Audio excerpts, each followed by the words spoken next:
আমার বাপের বাড়িতে সাধারণত সকালের দিকে টিফিনে রুটি তরকারি, না হলে চাউমিন, না হলে চিড়ের পোলাও, এরকম ধরনেরই হতো। আর মাঝে সাঝে মুড়ি খাওয়া হতো। তো মুড়ি খেলে অনেকটা তরকারি দিয়ে মুড়ি খাওয়া হতো।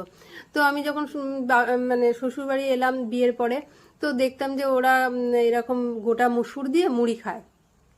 তো আমি যেহেতু এরকম গোটা মুসুর দিয়ে মুড়ি খাইনি, তো আমার খেতে প্রথম প্রথম ভালো লাগতো না। তো আমি ম্যাগি খেতাম।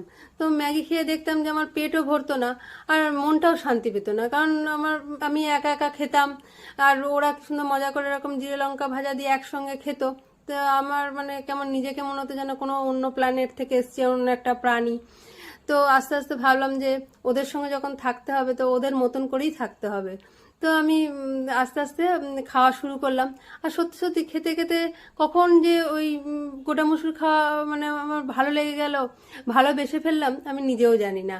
তো আমার হাজব্যান্ডের জবের কারণে আমি এখন আলাদা সংসার, আমার আলাদা আমি থাকি। তো আমি নিজে হাতে করে এখন গোটা মুসুর কিনে নিয়ে আসি, নিজে হাতে করি। তো এখন গোটা মুসুর খেতে আমার বেশি ভালো লাগে, এখন ম্যাগি খেতে আমার অত ভালো লাগে না। তো আমার মনে হয় যে সময় সব কিছু ঠিক করে দেয়, যে শুধু সময়ের অপেক্ষা। তো এই সময় একটুখানি চাই।